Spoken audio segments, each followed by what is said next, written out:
Irmãos, a Santa Ceia, ela nasce da Páscoa. A Páscoa é uma festa judaica. A Páscoa não é uma festa dos gentios.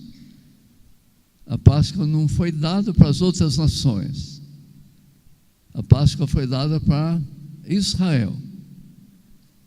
E então Israel celebrou a Páscoa por centenas de anos, até que Jesus veio. E Jesus então transformou a Páscoa na Santa Ceia. Eu vou ler para vocês aqui um texto que está em Êxodo 11. Se você tiver a Bíblia, pode me seguir. Onde fala do nascimento da Páscoa. Como é que aconteceu a Páscoa? Então fica a sua Bíblia aberta, Êxodo capítulo 11. E deixa eu só contar a história para você rapidinho, quando você está com a Bíblia aberta.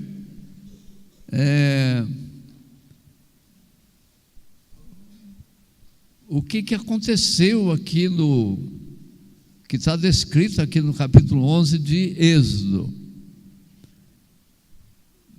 Se lembra comigo? Vamos lembrar juntos aqui.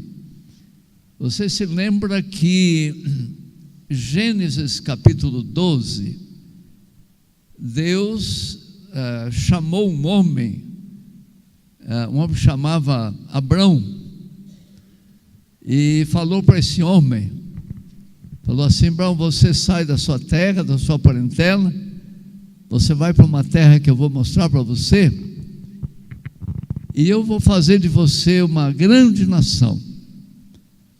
Isso é Gênesis capítulo 12. Eu vou fazer de você uma grande nação, e através de você e dessa nação eu vou abençoar todas as nações da terra. E então Abraão foi obediente, toda a sua família, os seus bens, eles foram para uma outra terra, saiu lá do Oriente, viajaram possivelmente anos, porque levava boi, e tinha que ir parando, tinha que arrumar comida. Então não era uma viagem só, era uma mudança que ia acontecendo até que ele chegou nessa terra. Isso é capítulo 12 de Gênesis. Então o resto do livro de Gênesis vai contando a história de Abraão, os filhos de Abraão, os netos de Abraão, a formação dessa família que se torna um povo. E quando chega no final de Gênesis, mais para o final de Gênesis, tem uma grande fome em toda aquela região que hoje a gente chama de Oriente Médio. Uma grande fome no Egito, nas outras nações, e lá também, onde estava a família de Abraão, tinha uma grande fome. E essa nação, que era muito pequena ainda na ocasião, era pouca gente, essa nação se muda para o Egito, porque lá no Egito estava tendo comida. É uma história muito bonita, a história de José, não dá tempo de contar aqui agora, nessa noite, mas lá tinha comida, e essa nação foi para lá, e eles acabaram se multiplicando no Egito, se fortalecendo, se tornaram mesmo uma nação dentro do Egito. E passaram-se muitos anos, 400 anos, e chegou num ponto que essa nação israelita estava ficando mais forte do que os egípcios. E começou então a vir uma perseguição sobre a nação. Todo menino que nascia houve um decreto do faraó, que todo menino que nascia tinha que morrer. E então foi um tempo muito difícil para essa nação, até que nasceu um garoto que se chamou Moisés, e esse garoto acaba sendo salvo, não foi morto, e acaba sendo criado pela filha de Faraó, lá no palácio. E então tem toda uma história em torno desse homem, que se torna homem Moisés, que depois teve que fugir do Egito, ficou 40 anos no deserto. Ele fugiu do Egito quando tinha 40 anos, ficou 40 anos no deserto quando tinha 80 anos de idade. Então Deus o chamou para ir lá no Egito e tirar a nação, que veio a se chamar nação israelita, do Egito para Canaã, para entrar em Canaã. Então Moisés foi, e foi uma batalha muito difícil, porque Faraó não queria deixar, porque a nação israelita eram escravos agora. Então o Egito não queria perder os escravos, e então de jeito nenhum queria deixar ir. Então vieram 10 pragas sobre o Egito, cada praga pior do que a outra, para que Faraó deixasse a nação sair, mas não tinha jeito. Até que Deus falou para Moisés assim: Moisés, agora eu vou mandar a última praga, e agora eles vão deixar vocês sair. E Deus disse: a praga vai ser assim: vai morrer todos os primogênitos, todas as famílias, todos os primogênitos, inclusive primogênitos de Faraó vai morrer também. E vai morrer também as primeiras crias do gado, dos animais. Vai ser uma noite, o anjo da morte vai passar, e em cada casa, o primogênito, e entre os animais também as primeiras crias vão, e aí eles vão querer que vocês vão embora rápido. E é isso que está escrito aqui no Êxodo capítulo 11. Eu vou ler um pouquinho para vocês aqui, Êxodo 11. Disse então o Senhor a Moisés: enviarei ainda mais uma praga sobre o Faraó e sobre o Egito, somente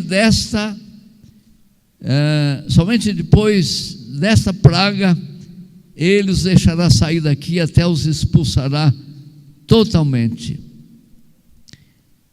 Versículo 4: disse, pois, Moisés ao Faraó. Então Moisés foi falar isso para o Faraó.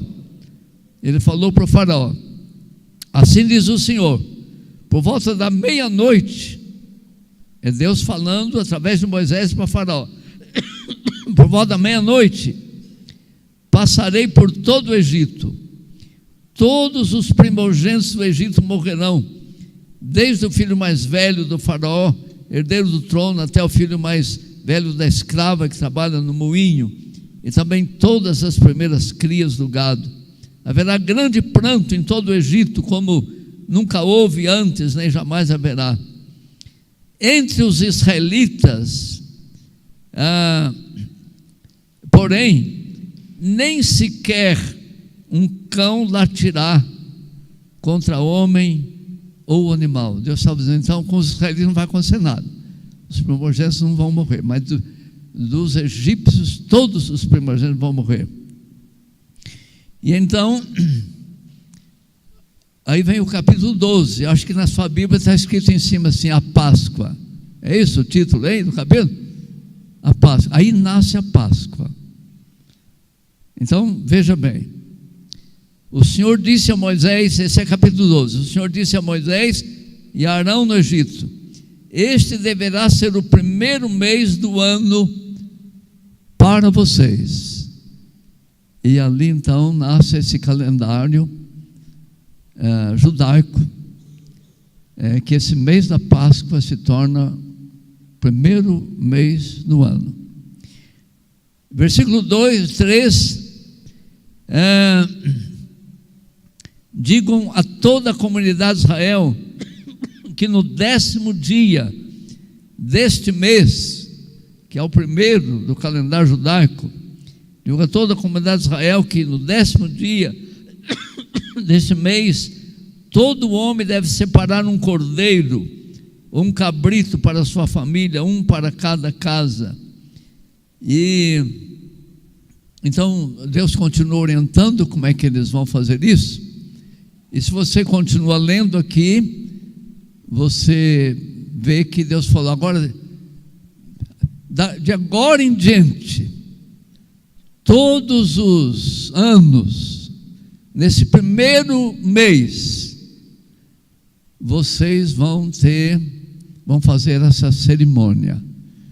Cada família vai escolher um cordeiro, um cabrito, e vai matar esse cabrito. Então tem toda a orientação aí de como eles iam comer esse cordeiro à noite, esse cabrito. Então, para aquela primeira vez, porque então ali ia acontecer a primeira Páscoa, que era na noite que os primogênitos iam morrer. Então ia acontecer a primeira Páscoa. E Deus os orientou assim: então nessa noite, quer dizer, hoje, nesse dia, quer dizer, no dia que vocês forem fazer isso, vocês ao matarem o cordeiro, vocês apanhem o sangue numa bacia e pega desse sangue e vocês passem nos batentes da porta, nos umbrais das janelas. Vocês marquem a sua casa com o sangue do cordeiro que vocês vão matar para a Páscoa. O anjo vai passar, e aquela casa em que houver sangue, ali o anjo não vai entrar, não vai morrer ninguém. Então o povo creu, fez como Deus disse para fazer, e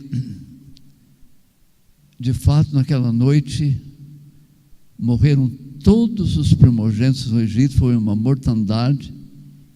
Os animais morreram, todas as primeiras crias morreram. E naquela noite mesmo, de madrugada, o faraó e os conselheiros do faraó chamaram Moisés, Arão, e pediram por favor que eles fossem embora.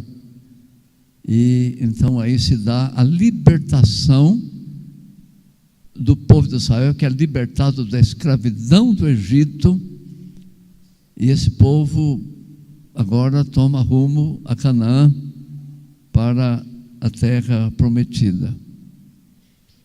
Então a partir daí, todos os anos, Israel faz essa comemoração, que se chama Páscoa. Isso era muito mais claro no passado, quando tinha o templo de Jerusalém, por exemplo, né? Antes de Jesus. Então era muito, a nação toda fazia isso. Eles continuaram fazendo, alguns deles, não é mais tanto o costume hoje do judeu, mas eles faziam. Bom, aí entra uma outra coisa que eu quero que você preste bem atenção para você entender a Santa Ceia. Lá no início da Bíblia, no capítulo 3 de Gênesis, quando Adão e Eva, os primeiros habitantes da terra, eles abandonam Deus, porque foi isso que aconteceu. Eles deixaram de ouvir Deus e ouviram Satanás, e a iniquidade entrou no coração deles, Eles se tornaram pecadores ali por causa disso, amaldiçoados. E quando Deus veio lá no jardim do Éden, e Deus os procurou, eles estavam escondidos. E Deus os chamou e falou com eles. E entre as coisas que Deus falou para Adão e Eva, é que maldita é a terra, por causa de vocês. E Deus falou outras coisas com eles. E Deus falou também com a serpente. E Deus falou: serpente, vai nascer um homem, um filho da mulher, que vai ferir a sua cabeça. Você vai ferir o calcanhar desse homem, mas ele vai ferir a sua cabeça. Ferir a cabeça da serpente quer dizer acabar com ela.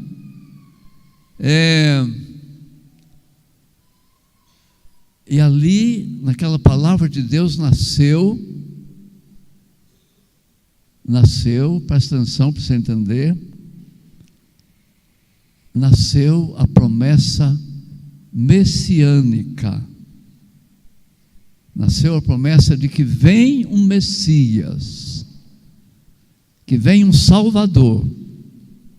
Um dia vai nascer um ser humano que será o nosso Salvador. Então, você imagina lá naquele início de humanidade, o que significava um Salvador? Um Salvador significava levar a humanidade de volta para Deus. A humanidade que havia perdido Deus, se afastado de Deus, e que então cada vez mais vinha sobre a humanidade a corrupção, o pecado, e com o pecado a doença, a morte, com o pecado todos os males. Então um Salvador que leva de volta para Deus é alguém que vai fazer o ser humano feliz outra vez, andando nos caminhos de Deus, sendo a paz de Deus. Então era essa promessa. Quando você lê os livros do Velho Testamento, não sei quantos aqui que já leram a Bíblia toda. O crente precisa ler a Bíblia toda. É ruim ter um crente que nunca leu a Bíblia. Ele lê uns pedacinhos, mas não tem nada. Você pega um romance, aquele romance tem 300 páginas. Você abre lá na página 100 e fala: eu vou ler 10 páginas. Você vai entender o romance? Aquela história não vai entender. A Bíblia é uma história. Começa em Gênesis e a história vai se completando. Então, se você lê a Bíblia, você vai entendendo. Se você lê 5 capítulos por dia, não é difícil ler 5 capítulos por dia. No fim do ano você terá lido a Bíblia toda. É só um esforço. Mas se você ler 3 capítulos, talvez aí 1 ano e meio, você lê a Bíblia toda. Não é difícil ler a Bíblia toda.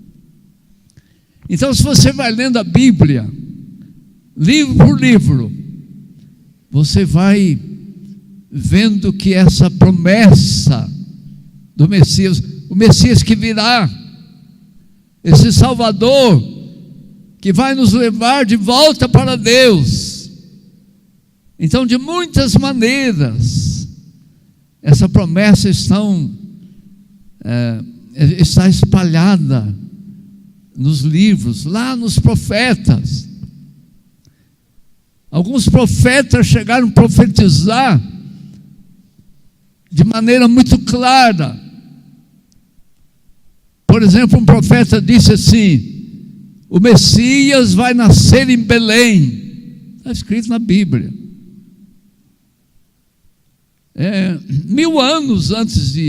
mais de 1000 anos antes de Jesus nascer. Outro profeta disse assim: O Messias vai nascer de uma virgem. E você vai encontrando a descrição desse Messias que vem e que é o Salvador da humanidade. Bom, segura aí a história, tá? Você está entendendo? Tá? Segura a história. E agora vamos lá para o Novo Testamento. Evangelho de Lucas. Aqueles que não estão muito acostumados com a Bíblia, lembra que a Bíblia tem duas partes, né? Ela tem o Velho Testamento, que vai até mais ou menos o último livro do Velho Testamento foi escrito mais ou menos 400 anos antes de Jesus vir. Foi escrito o último livro do Velho Testamento. E então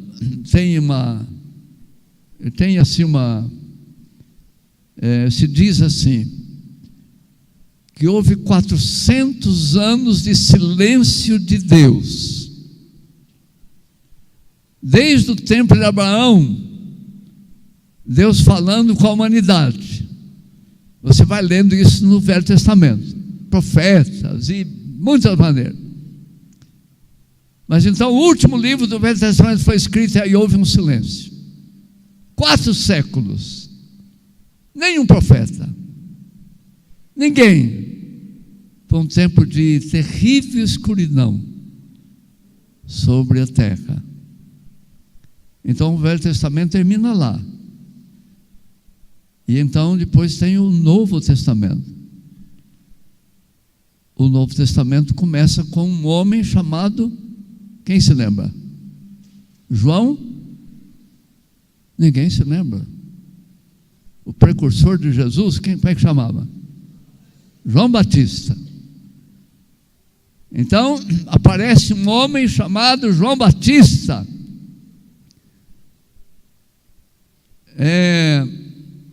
pregando arrependimento e batizando as pessoas no Rio Jordão. Por isso que ele foi chamado de o Batista, o que batiza, o João Batista. E o João Batista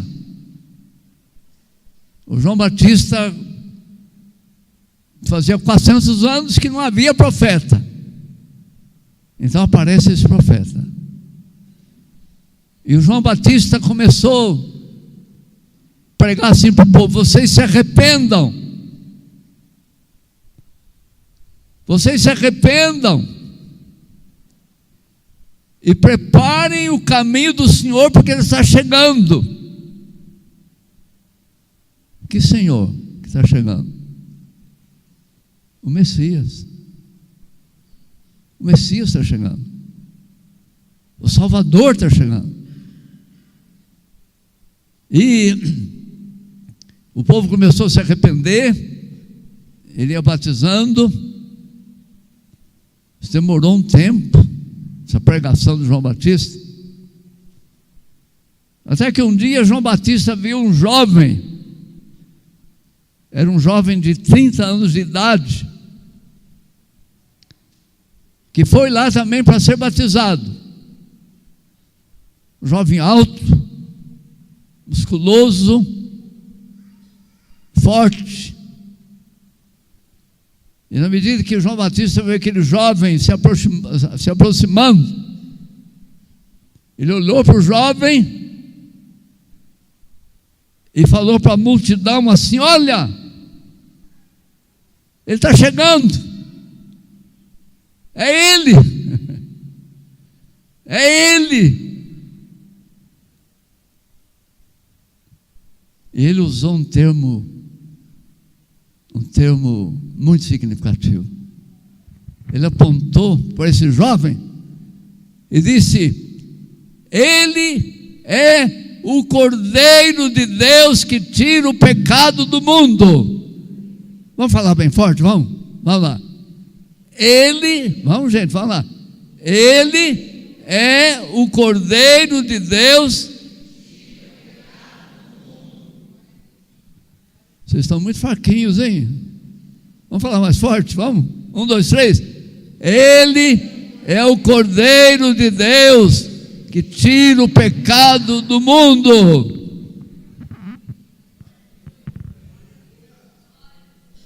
Vocês sabem o nome desse jovem? Hein? Jesus. Vamos falar 3 vezes bem forte, Jesus.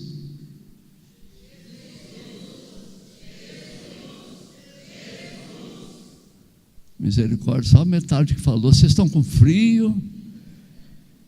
Ou eu que estou ruim aqui no púlpito? O que está acontecendo? Vamos falar mais forte, Jesus? Vamos ficar um pouquinho alegre, gente. O frio está deixando. A Márcia está com sono aqui na frente, viu? O pastor Silas também. A mudança, né, do fuso horário. Eu queria que todo mundo falasse Jesus, Jesus, mas falasse forte.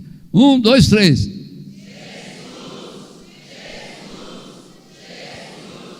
E fala, Ele é o Cordeiro de Deus que tira o pecado do mundo.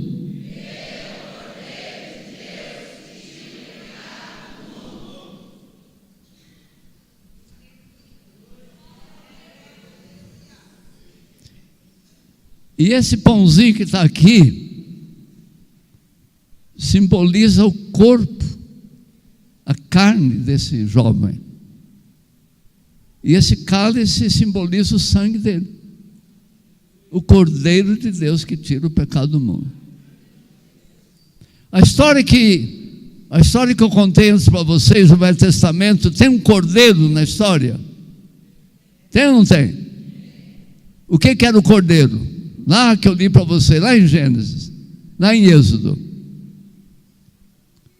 O cordeiro que a família tinha que matar para comer a carne à noite.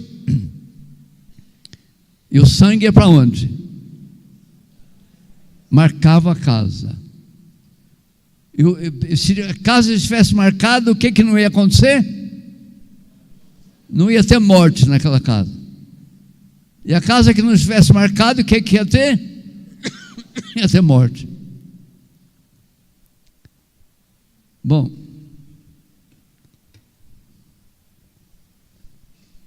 dá para segurar o relógio um pouquinho aí?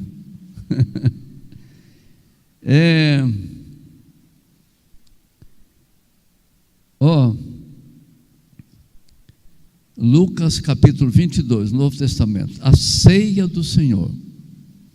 A ceia do Senhor. Versículo 7. Chegou o dia dos pães sem fermento, no qual devia ser sacrificado o cordeiro pascal. Lembra que a Páscoa é uma festa judaica, em que o cordeiro é morto para fazer um jantar para a família. Então, chegou a Páscoa. Jesus enviou Pedro e João dizendo: vão preparar a refeição da Páscoa. Porque Jesus era judeu.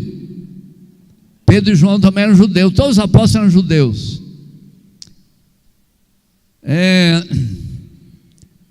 A Bíblia toda foi escrita pelos judeus. A igreja nasceu dos judeus. A Santa Ceia também nasceu dos judeus. Então esse judeu chamado Jesus chama esses 2 judeus, Pedro e João, e fala: vocês vão preparar a Páscoa.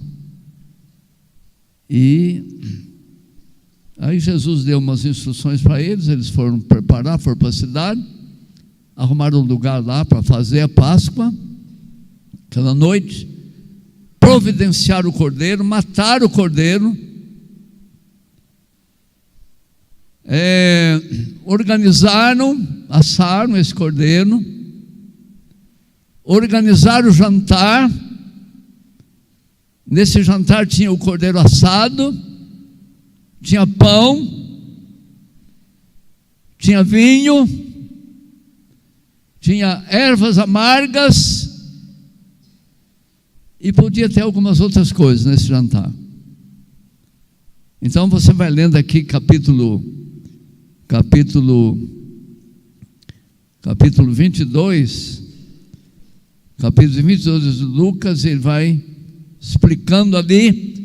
Então Jesus chegou com os outros discípulos e foram comer o jantar da Páscoa. Eles não foram tomar a Santa Ceia, eles foram comer o jantar da Páscoa. Estavam comendo o jantar da Páscoa. Era uma quinta-feira à noite. Eles estavam comendo o jantar da Páscoa. Enquanto eles estavam comendo o jantar da Páscoa, Jesus pegou um pão e foi dando um pedaço para cada um deles, aquele pão. E falou para eles: ó, esse pão, eu estou dando para vocês, esse pão é o meu corpo, vai ser dado por vocês. Jesus estava dizendo assim: eu vou morrer por vocês, eu vou morrer por todo mundo, eu sou o Messias, eu sou aquele prometido em Gênesis 3, que Deus falou que ia nascer um homem que ia ferir a cabeça da serpente. Sou eu.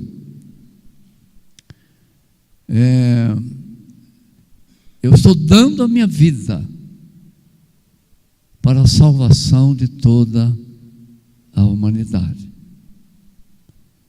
Depois ele pegou um cálice, não era assim bastante cálice, era um cálice grande. Ele pegou um cálice, encheu de vinho e disse: agora cada um de vocês bebe um pouquinho desse vinho. Esse vinho simboliza o meu sangue. Eu vou derramar por vocês, para a salvação de toda a humanidade. Era quinta-feira à noite. Terminaram o jantar. Eles saíram dali e foram para um bosque que se chamava Getsêmani. E foi lá nesse bosque que Jesus foi preso, passou a noite lá, preso, e no dia seguinte foi julgado e foi morto, na sexta-feira. O Cordeiro de Deus que tira o pecado do mundo.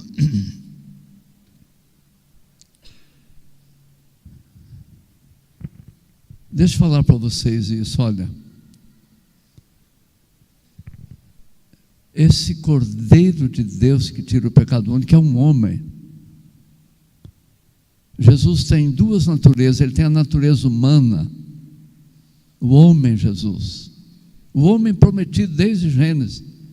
No Velho Testamento todo é um homem que é prometido, que vai nascer um homem. E esse homem é o Salvador do mundo. Só que esse homem tem que ser um homem especial.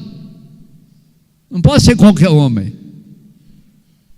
Para que esse homem seja um homem especial, ele não pode ser o resultado da relação de um homem e de uma mulher. Porque a Bíblia diz que toda vez que nasce, que é gerado uma nova pessoa, resultado da relação de um homem e de uma mulher, que a natureza corrompida do pai e da mãe passa para aqueles que eles geram. Mas esse homem que vai salvar a humanidade não pode ter natureza humana corrompida. Então esse homem tem que ser gerado de outro jeito. E foi isso que o anjo Gabriel falou para Maria. O anjo Gabriel falou: Maria, a sombra do Todo-Poderoso vai vir sobre você. O Espírito de Deus vai gerar um feto em você. Maria é a mãe da natureza humana de Jesus. Vocês entendem o que eu estou falando? Não, o sinalzinho está entendendo. Está acordado ainda? Maria é a mãe do homem. O Messias é um homem. E Maria é a mãe desse homem. Mas nesse homem se encarna a segunda pessoa da Trindade. Fala assim: Deus Pai, Deus Filho, Deus Espírito Santo. A Bíblia diz que Deus Filho se encarna nesse homem, filho de Maria. E esse homem passa a ter duas naturezas: natureza humana perfeita, porque ele não tem pecado, e natureza divina, porque Deus se encarna nesse homem. E porque esse homem é o homem perfeito, a Bíblia fala que ele é o outro Adão. Tem um Adão lá do Éden que pecou, estragou tudo. Então Deus providencia outro Adão. Esse Adão nascido de Maria, homem perfeito.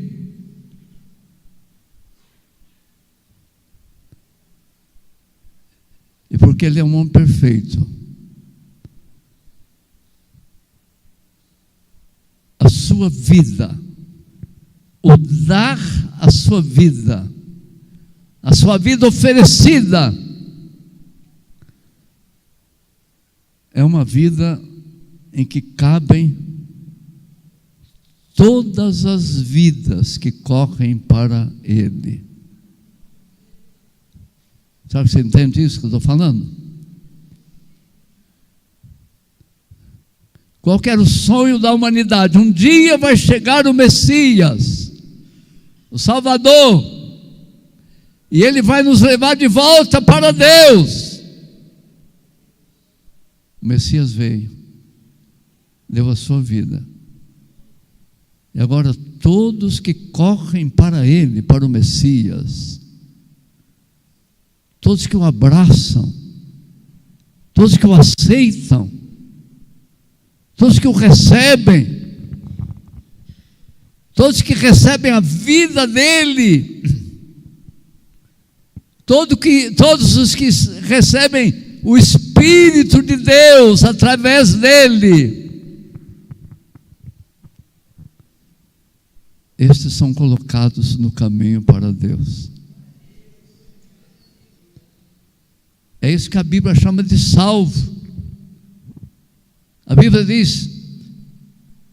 diz, não há mais condenação para aqueles que estão em Cristo Jesus. Nesse sentido, que as pessoas entenderam, as pessoas correram para Ele, o abraçaram, o receberam. A Bíblia fala, não há mais condenação. Enquanto estiverem no mundo, não vão ser perfeitos, mas eles abraçaram o Messias, eles receberam, através do Messias, eles receberam o Espírito de Deus. Então eles estão no caminho para Deus. E quando eles morrerem, quando eles morrem, para onde que eles vão? Eles vão para Deus. Como é que a gente chega em Deus? Sabe o que a Bíblia diz? A Bíblia diz: não há outro caminho para chegar a Deus a não ser por Jesus. Não é verdade que todos os caminhos levam a Deus. Não está na Bíblia. Todos os caminhos, todas as religiões levam para Deus. Não está na Bíblia. O próprio Jesus disse: eu sou o caminho. Não um. Eu sou o caminho. Ele disse: eu sou o caminho para Deus. E ele acrescentou, está na Bíblia. Ele acrescentou: ninguém vai ao Pai a não ser por mim. Não é verdade que todos os caminhos levam para Deus. Só tem um caminho. É o Messias. É o Salvador. O que a gente tem que fazer? Tem que correr para Ele. E tem que dizer: Jesus, eu entendi. Eu quero o Senhor. Eu recebo a Tua palavra, eu recebo o Espírito de Deus, eu recebo a graça de Deus em mim. A humanidade está toda ela indo para longe de Deus. E onde é que a humanidade vai chegar? Onde que a Bíblia diz que a humanidade vai chegar? Vocês já leram na Bíblia? É pena que as pessoas não leem a Bíblia, não é? Porque está na Bíblia. A Bíblia diz que todos que estão indo na direção contrária a Deus vão chegar no lago de fogo. Você quer saber onde é que está o lago de fogo na Bíblia? Apocalipse capítulo 20. Último livro da Bíblia. Dá uma lidinha depois. Apocalipse 20. A humanidade que está indo na direção contrária de Deus vai para a segunda morte. Porque a Bíblia diz que o lago de fogo é a segunda morte. A segunda morte é a morte eterna. Mas se tiver alguém aqui nessa noite que está indo na direção contrária a Deus, nessa noite, você pode voltar. Sabe como é que a Bíblia chama esse voltar? Conversão. É se converter. Então a pessoa se converte, muda a mente. E agora ele vai em direção a Deus. Como eu falei, ele não fica perfeito por se converter, mas ele ganha outra cabeça, ele ganha outro entendimento. A escuridão sai dele, entra a luz. E o Espírito de Deus vai aperfeiçoando essa pessoa. Glória a Deus. Fala glória a Deus. Fala mais uma vez. Glória a Deus. Mais uma vez. Fala umas 10 vezes. Glória a Deus. Glória a Deus. Glória a Deus. Glória a Deus. Glória a Deus. Glória a Deus.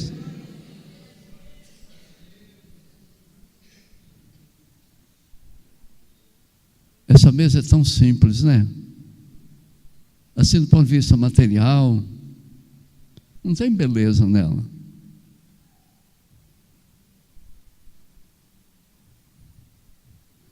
Mas essa mesa, ela simboliza o banquete de Deus com os homens. Na simplicidade, um banquete. A mesa da Santa Ceia, essa volta para Deus. Que eu como um pedacinho de pão que representa o corpo de Jesus. Bebo um pouquinho do vinho que simboliza o seu sangue. E estou comendo esse pão e bebendo esse vinho, Eu estou dizendo, eu me converti. Eu estava indo no caminho das trevas, mas voltei. Eu estou no caminho da luz. Eu estava no caminho do juízo eterno, da morte eterna, do lago de fogo. Mas pela graça e misericórdia de Deus eu peguei outro caminho. Vamos tomar Santa Ceia então, pastor.